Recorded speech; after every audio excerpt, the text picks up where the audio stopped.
There's a lot of different nymphing techniques and rigs out there. You can indicator nymph, you can tightline nymph, you can throw drop shot or bounce rigs, and you can use tippet rings.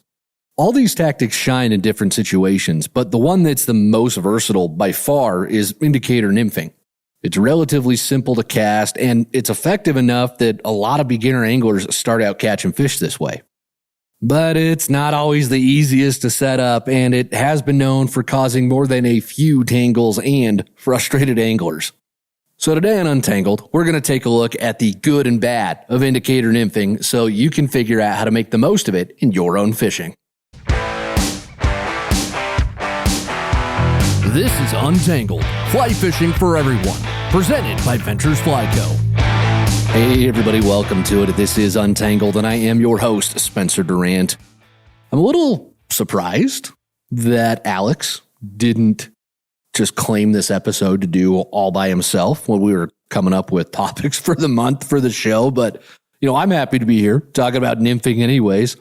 And for those who don't know, if you're new to VFC and Untangled, Alex is the other half of the media team here at VFC, and he loves nymphing. He loves nymphing the way I love wings. It gives his life some purpose sometimes, I think.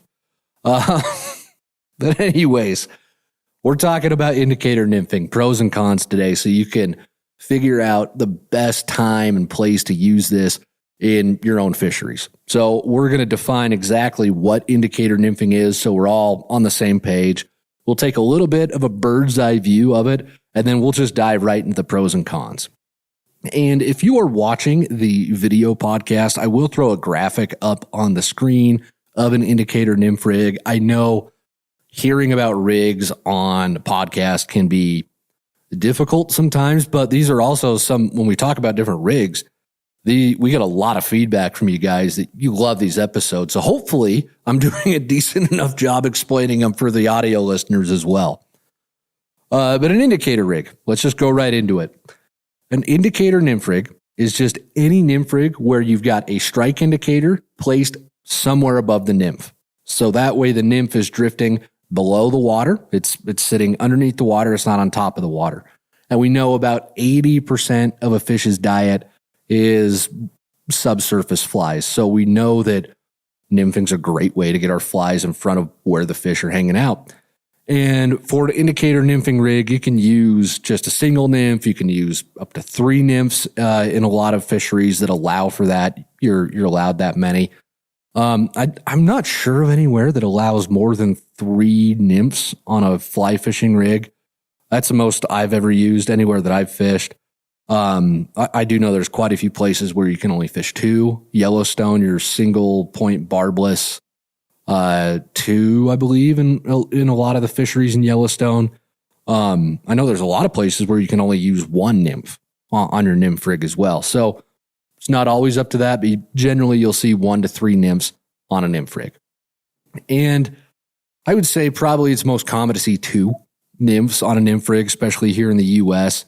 So we're just going to run with the assumption that you're fishing a indicator nymph rig with an indicator and 2 nymphs beneath that indicator in the water column.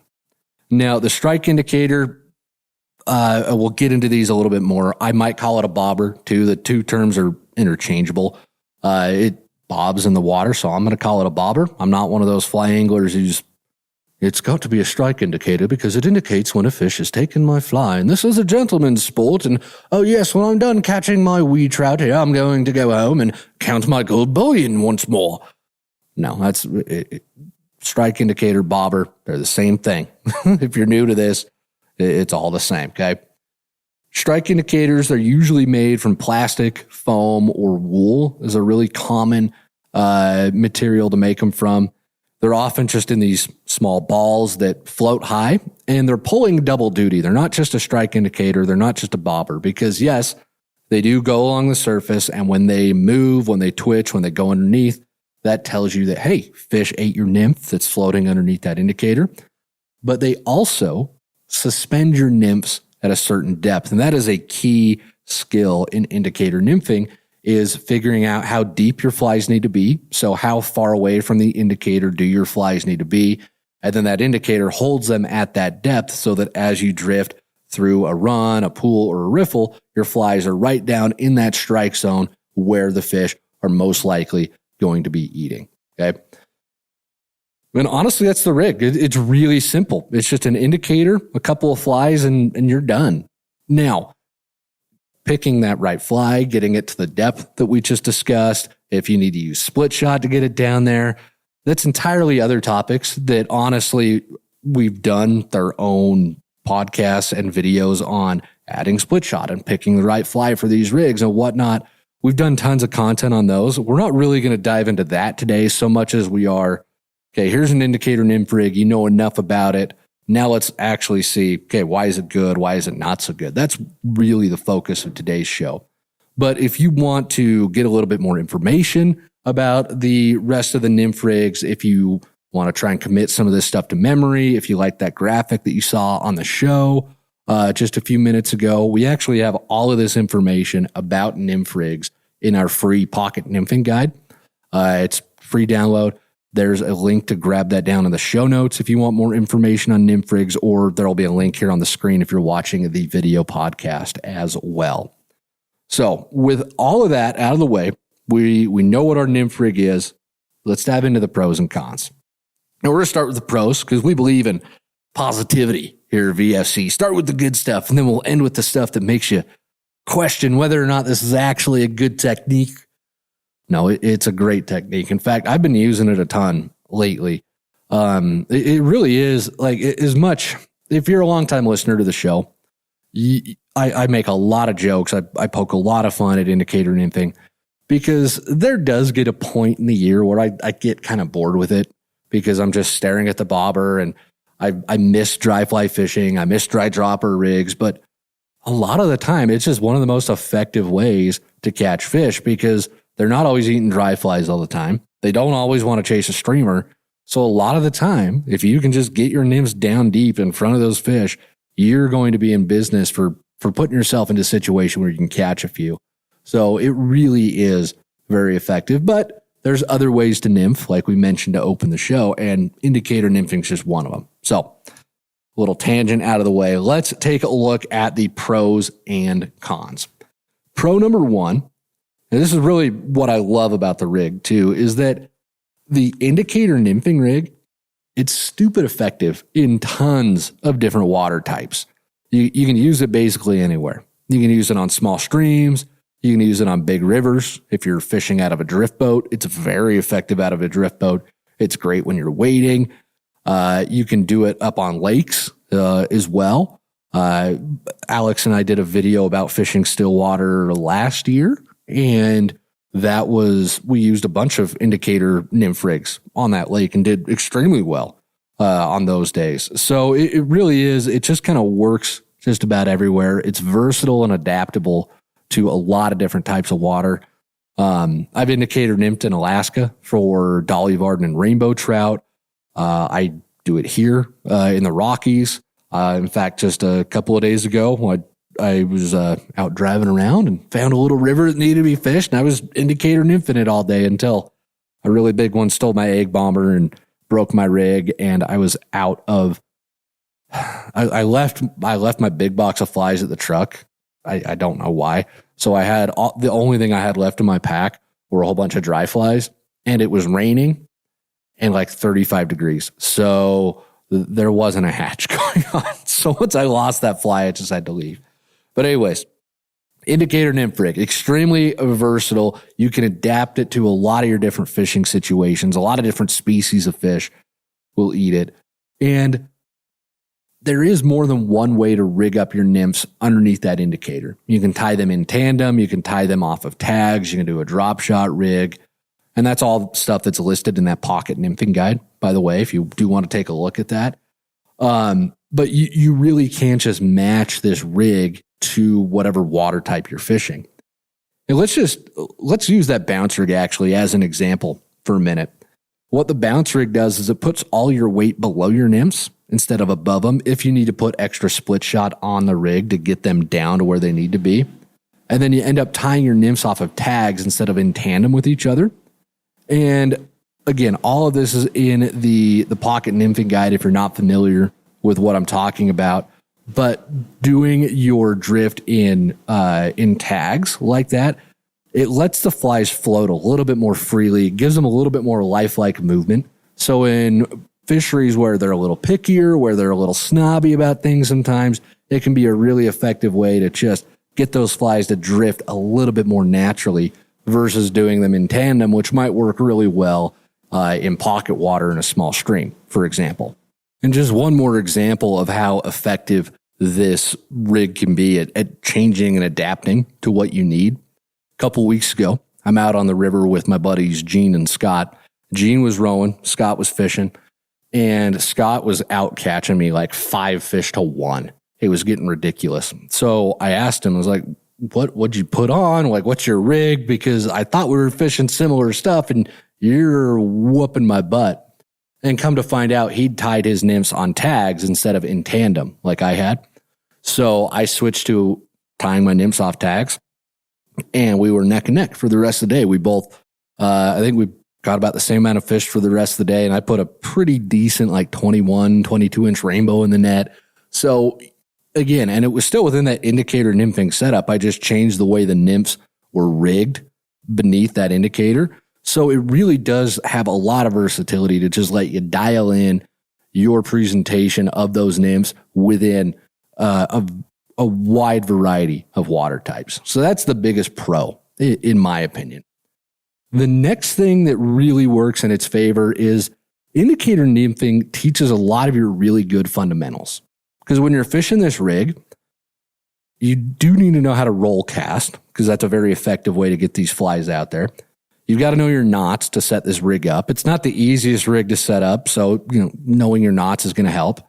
And then you've also got to know how to tell if you're deep enough in the water and if your flies are down in the strike zone.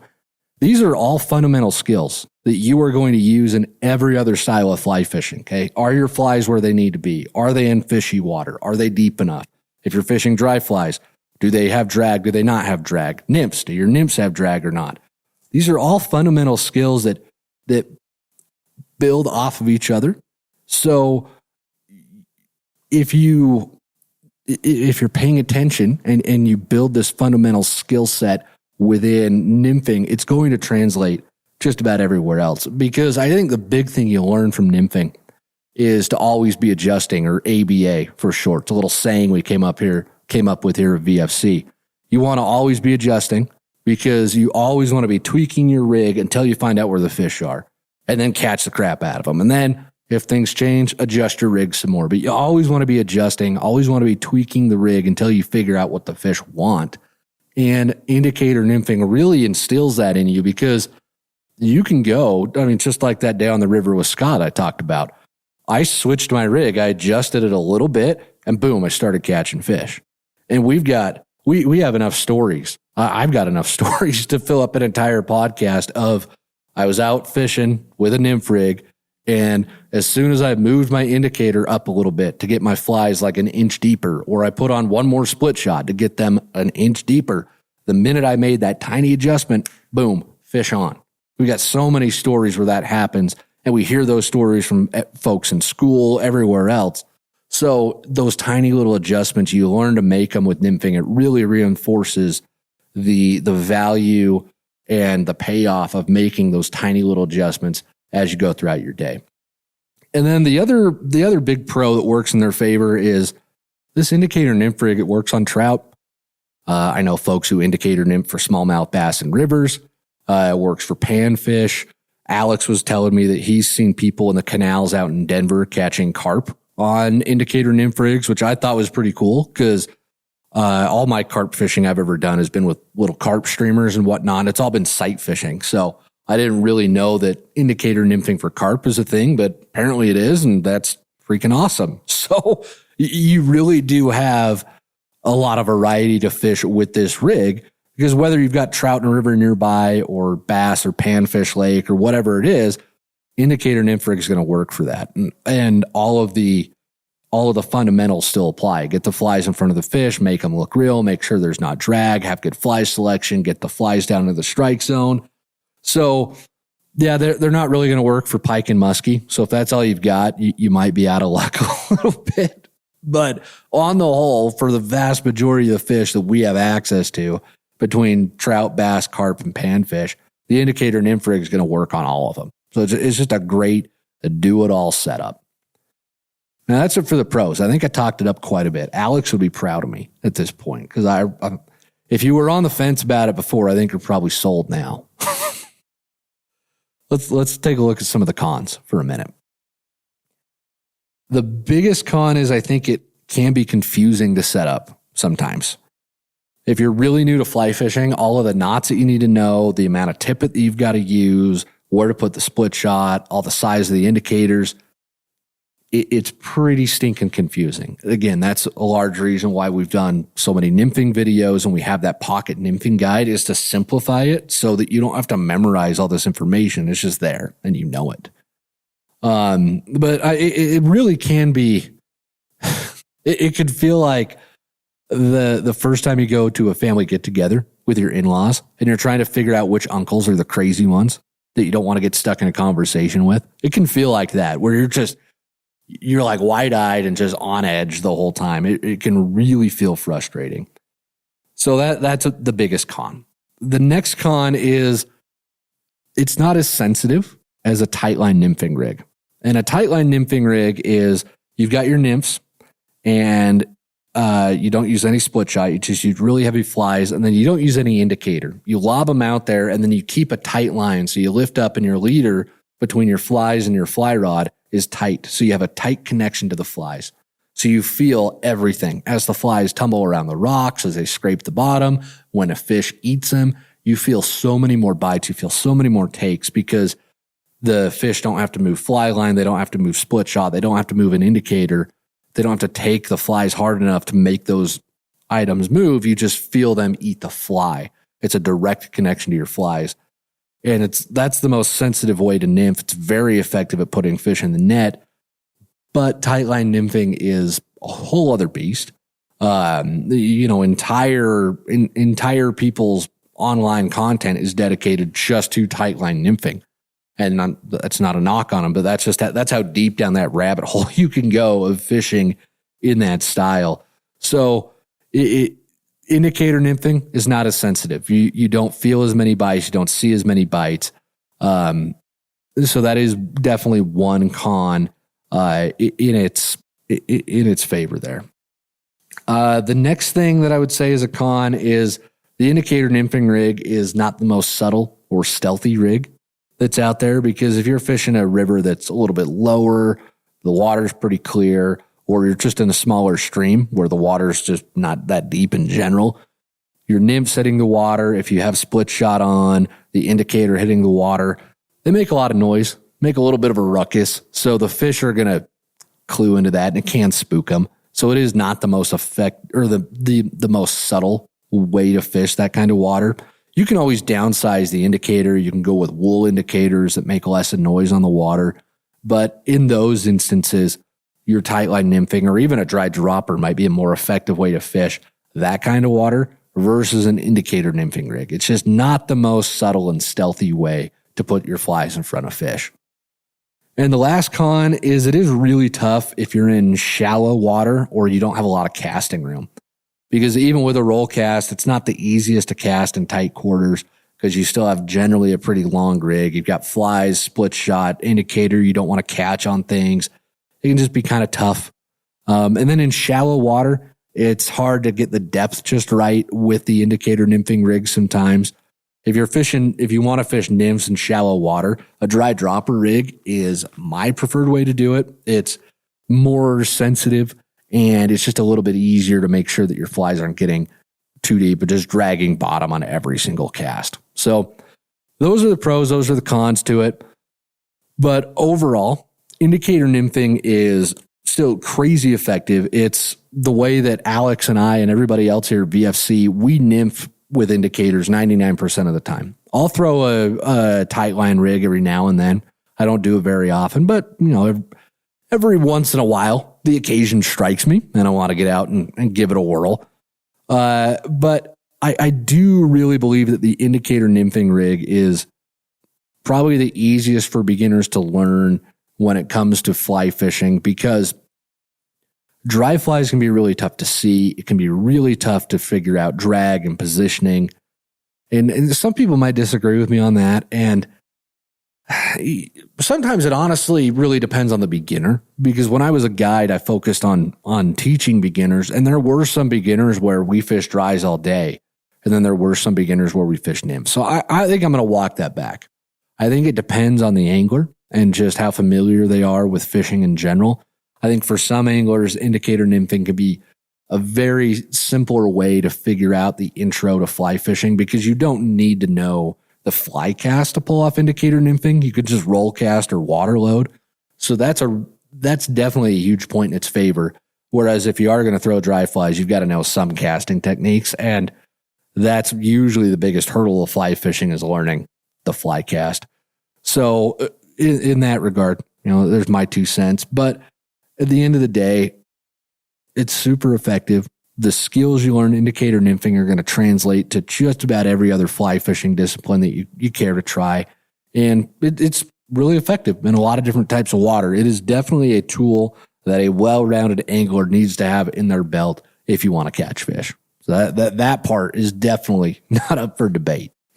But if you got any more questions about indicator nymphing, you got follow-up questions, anything like that at all, definitely drop some comments. Let me know. And we've been more than happy to help continue to clarify things on nymphing for you. But that wraps up the beginning of the show this week, folks. And now we're going to move into the Q&A portion of today's episode. And every week here at Untangled, we spend half the show directly answering questions from listeners and viewers just like yourself. The questions that y'all send in, I read every single one that comes in here. So even if I don't read your question on the air, I am reading every single question you guys send me. And those questions inform not just what podcast topics we're going to do, but we use a lot of those questions to tell us, all right, we're going to make this video explaining this and this video explaining this. It really fuels the education machine that we're putting together here at VFC. So keep those questions coming, because we need them. We depend on them for a lot of stuff. Even if they don't get read on the air, I do read every single one that comes in. Okay.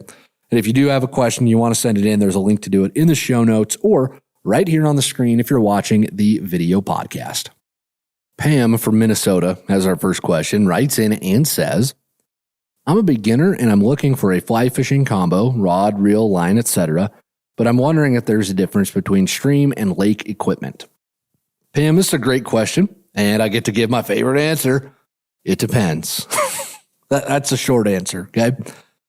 The long answer is it really depends on whether you're trying to fish really large lakes, often with larger flies, or if you're just looking to tackle smaller ponds, maybe smaller lakes, some of the mountainy stuff. I know you're there in Minnesota, but I'm just trying to think of like the smaller stuff that I've got here in the Rockies. Your 9-foot 5-weight fly rod and reel combo is going to work great on streams and rivers. And then it can be very effective on smaller ponds, average sized lakes. A 6 or a 7 weight's better if you're looking for a dedicated lake only rod that's built to throw, sink tip lines, sinking lines, tossing bigger streamers, or if you're at a fishery like where all the fish tend to be a lot bigger. So having a heavier rod is great for landing those heavier fish. But the rule of thumb with picking the rod is you've got to pick the right line weight for what you're doing. Because fly rods are built to cast certain lines, and line weight correlates directly to the size of fly that you plan on throwing with your fishing. So if you plan on consistently fishing really big flies, you're going to need a higher line weight, like a 6 or a 7, or even an 8 weight. If you're going to throw really big streamers, very large nymphs, you're going to want a heavier rod for that. If you want a lot of versatility, so you want to be able to throw some bigger flies, but throw a lot of medium, average, and smaller flies, your 5 or 6 weight is going to be your best friend in that regard. So that's really the difference between it. It's not, oh, well, I need this rod because it's specifically made for lakes and this one's specifically made for rivers.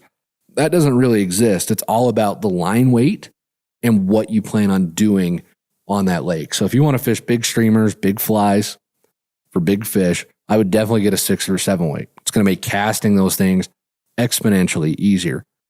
If you just maybe want to throw indicators on a smaller pond, maybe smaller little leeches and whatnot, and then you want something that's also going to pull double duty on the creek or the river, then your 5-weight or your 6-weight is going to be your best friend in that regard. Again, it all just comes down to how big of a fly are you throwing, match that to the line weight, and that's really going to tell you what rod you should buy. And just as an example, Alex and I are getting ready to head out next week. We're going to be doing some bass fishing, and I'll be throwing 7 and 8 weights all week because we're going to be throwing pretty big, heavy flies on lakes for largemouth bass. So I'm not even bringing any of my trout gear because we're just going to be, chucking the big stuff for the bass. So, and that's that decision all made based on the size of flies that we're throwing. We're even going to try and do a bonefish day. So we'll be throwing 8 or 9 weights because we've got to get those bigger flies out there, and then we've got to fight the wind too out in the ocean. So there's a lot of things that go into picking it, but there is not a technical we use this graphite for a lake rod and we use this graphite for a stream rod. There's not that kind of a difference between it. It all comes down to the line weight. So hopefully that clears it up. I appreciate you sending the question on in. Thank you. Mike from South Carolina has our next question, writes in and says, I'm flying to Montana in July for a fly fishing trip. What is the best way to carry my gear on a plane? How do you feel about checking a bag with all your gear in it? Mike, this is a really good question. I've had the great fortune to fly quite a bit, to fly fish, flown with my gear. I've gone to Alaska, flown to Oregon, Idaho, Colorado, out to New York State. I've been on Frontier, Alaskan, Delta, United, and Southwest, and knock on wood, I've had really good experiences with all my fishing gear on each airline. Haven't lost anything yet. Again, knock on wood. And I say all this not to come off as, I'm this extremely fancy, well-traveled angler who just knows the world. No, there's so many more people out there who travel way more than I do to fish. That's the experience I have with traveling. So all of the advice I'm going to give you is within that context of I've been on those airlines, I've been to those places, I've done it enough. Here is my advice based on the experience I have. That's where I'm coming at with it. In every case, I have always just checked my waders, boots, wading jackets, flies, and then the rest of my tackle, like my chest pack, my vest, whatever it is. That's all just gone in a check bag. I always carry my fly rods onto the plane with me. There's a few different fly rod bags you can get. A few different companies make them. I've got an old fly rod tube that one company used to make. They don't make it anymore, which is dumb because it's a great product because I can fit like 10 rods in there. Not that you need 10 rods on a trip, but sometimes it's like, I'll bring this one. And then if I break that one, I'll bring this one. And if I break that one, I'll bring this one. And then that's how you end up with 10 rods on a trip. But I would just bring that. But there's plenty of carry-on sized fly rod tubes and carriers that you can bring with you on the plane. I will always carry my fly rods onto the plane with me. And then if the rod tube that I'm bringing for the rods has room for the reels, I will throw the reels in with me as well. And I've used that as my carry-on. I have not had an airline give me grief yet with putting that in the overhead bin on any of the flights. And I fly, the bougiest I've ever flown is Comfort Plus. Actually, okay, no, that's a lie. I did fly first class from Anchorage, Alaska to Fairbanks, Alaska once because it was literally like $20 more, and I got a big seat that reclined all the way. But it was also on one of those planes where it's like 2 people, then the aisle, then 2 more people. So I wouldn't really count that as actual first class. I'm in coach most of the time, just slubbing it up with everybody else. So that's really my father-in-law's funny story. When I was getting all the plans done for our honeymoon, my wife and I went to Alaska when we got married. And I was booking the flights, and my father-in-law was looking at it, and it's like, oh, it's a cheap flight. And I said, yeah, I got it for really cheap. And then he looks at the seats. Well, you're not even flying Comfort Plus? What you can't take my daughter and not fly Comfort Plus. So he upgraded us to Comfort Plus. because apparently it was wrong of me to fly coach on the honeymoon. But anyways, that's the bougiest I've ever flown was Comfort Plus. Other than that, maybe kind of first class flight that I don't really count as first class. But anyways, point being, I haven't had grief on the airlines taking my rods onto the plane with me. The reason I bring my rods and reels on the plane with me is wherever I'm going fishing, I figure it's a lot easier to just rent waders and boots or even buy a cheap pair if I absolutely have to. I can, get another wading jacket, flies. I can always pick stuff up where I'm going. Having all that tackle in my checked bag, if it gets lost or damaged or whatever, that just feels easier in my mind to replace and to take care of.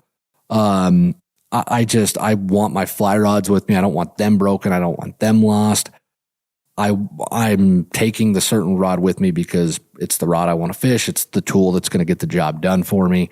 So that's really why it's probably more of a mental thing. That's why I carry them onto the plane with me. That being said, you can put your reels, your tackle. You can't put like your line nippers, your hemostats. Those can't go in a carry-on, but you can put your flies in a carry-on too. I mean, if you really want to bring it onto the plane with you, you can stick that stuff in there. The only time I had any sort of issue was flying out of Salt Lake City. Actually, I was going to Alaska, and the TSA agent was inspecting my rods. They'd go through the x-ray machine, and then he pulls them out. And he starts opening every rod tube and then pulling the rods out of the socks and looking at them. And he was really suspicious. And he looks at me. He's, "What the heck are these?" So they're fly rods and they're worth a lot of money. So you need to be careful with them. And he just looks at me and he points at me with the butt section of one of these rods. It's like, "I'm going to inspect them because I don't know if this is safe." And he got hissy with me. And I'm just sitting there like, "Bro, there's not a bomb in that." And I didn't say that because you don't say that, right? You never say that near an airport. But he was real grumpy about it, and he hand inspected every single rod because he didn't trust me that they weren't nefarious somehow. So that was the worst experience I had with it. Like I said, it's worked really well for me. I haven't had issues with that system. I think you'll definitely be safe doing that, especially going to Montana. They're used to seeing that kind of gear in the Montana airports, so I wouldn't worry about it too much at all. But hopefully that's helpful. Appreciate the question, man. Thank you. Francesco from Australia has our next question, writes in and says, "I've been following your content since I picked fly fishing back up, and I honestly wish I'd had you around when I was a kid. I'm 32 now. You're rock stars. I've got a question about streamer rig setups. What's your take on using fluorocarbon leaders instead of mono? Aside from being more expensive, do you think fluorocarbon helps get the fly down to the strike zone faster, potentially reducing the need for split shot? For context, what would your go-to setup be with a 5-weight rod with a weight forward 5 floating line? Would you run something like a straight 9-foot 2X leader, assuming fluoro with no tippet, or go longer for medium-sized streamers around sizes 10 to 13? Cheers." That's a good question, Francesco. I always use fluorocarbon for my streamer leaders. That's just what I go to. It does sink a little bit quicker. You're right. It's a bit more invisible in the water than nylon. But the real reason that I like fluorocarbon for my streamers is it doesn't have stretch to it. Nylon does.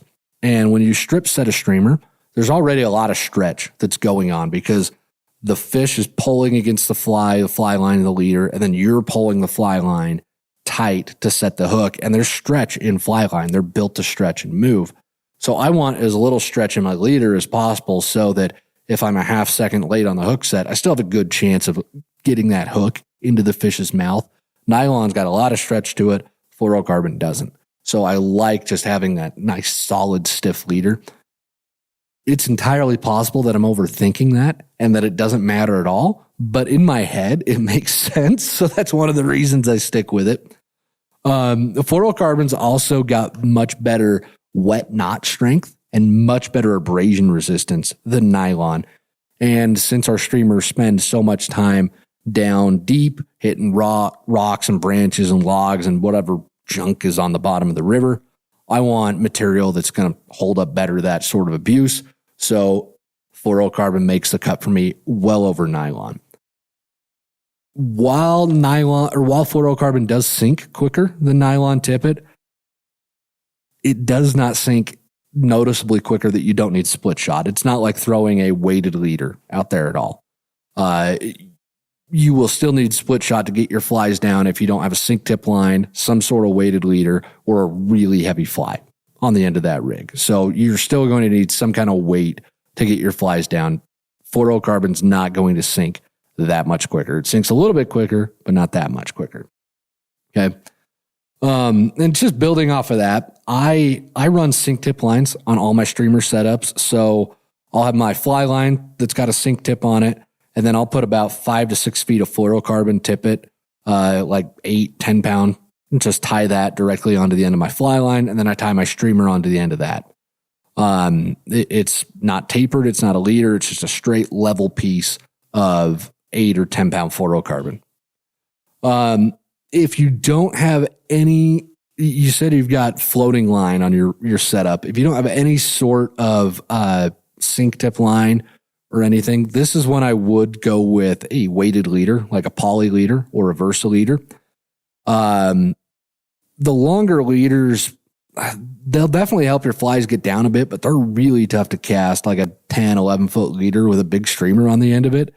It's just not, the streamer is so much bigger and so much heavier than the leader that it's got a hard time turning that fly over. It's just very clunky to cast. Whereas if you use a Versa leader or a poly leader, you've got a lot of weight in that because it's weighted. It's going to turn that fly over a lot better. And then you only need like a 5 or 6 foot chunk of fluorocarbon on the end of that leader versus 10 or 11 feet of straight leader trying to get your flies to sink down. Okay. I don't use split shot with my streamers ever because it creates a really weird hinge down low where the streamer kind of bounces and moves way too much through the water. Doesn't look really natural. And I think it kind of spooks the fish. So I don't use split shot at all with my streamers.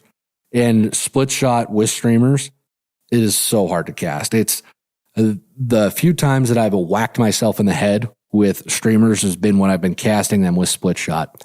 And I've broken a few rods because I was throwing a streamer and split shot, and all of that hit the rod tip and they just explode. Because it's really heavy and moving at pretty high speeds. Those rod tips can't withstand that sort of pressure. So my best advice to you is get that Versa leader, get that poly leader, or just get a sink tip line and use that to get your flies down. That's going to be your best bet. That's the most effective way to fish streamers in my experience. So great question though. Appreciate you sending it in.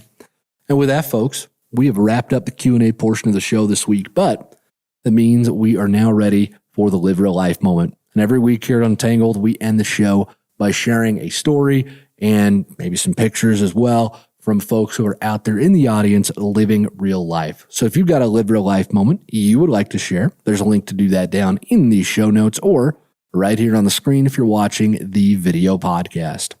And this week's Live Real Life moment is from Felix, who writes in and says, I have not fly fished since I was 12 years old. I am now 60 and decided to take up fly fishing again. I recently went through 2 surgeries back to back, one for my shoulder, one for my knee. At any rate, I watched nearly all your videos, some twice during my recovery stage.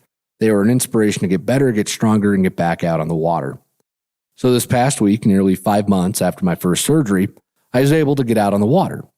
I went first to a beautiful river in a deep canyon, but access was very challenging. No room for backcasting, large boulders, and deep water making wading a challenge. But I gave it a try. I managed to catch 2 trees, a bush, and the back of my leg, but I only lost 1 fly and I did not fall in, so I consider it a success.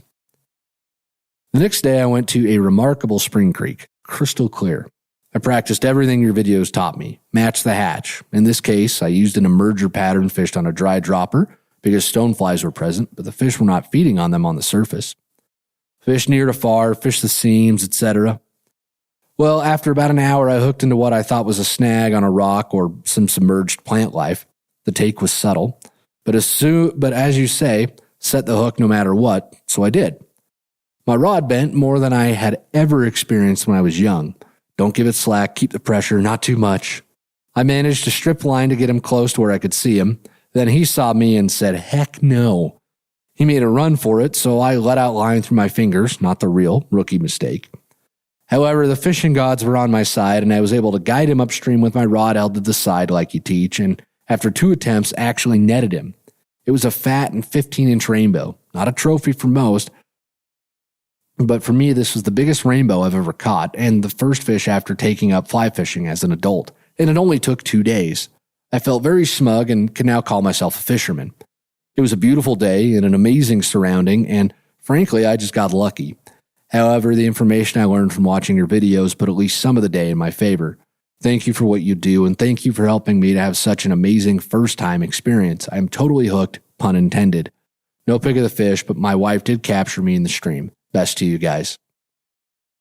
Felix, that's awesome, man. So, props to you for getting out and doing it again, especially after surgeries. And thank you very much for the kind words. We really appreciate hearing that too. This is what we do it for, folks. This is why VFC and Untangled exists, is for people like Felix to go out there and just enjoy the heck out of it and to live real life. That makes my day, man. Thank you so much for sending that in.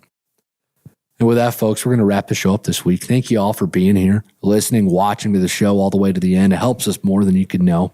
If you want to help us out even more, make sure you rate and subscribe wherever you're listening, and make sure that you're telling everybody else about VFC. Okay, tell everybody, spread the word. We want to be able to help them live real life. We want them to have those moments out on the water. And until next week, everybody, get out on the water, enjoy yourselves, and live real life.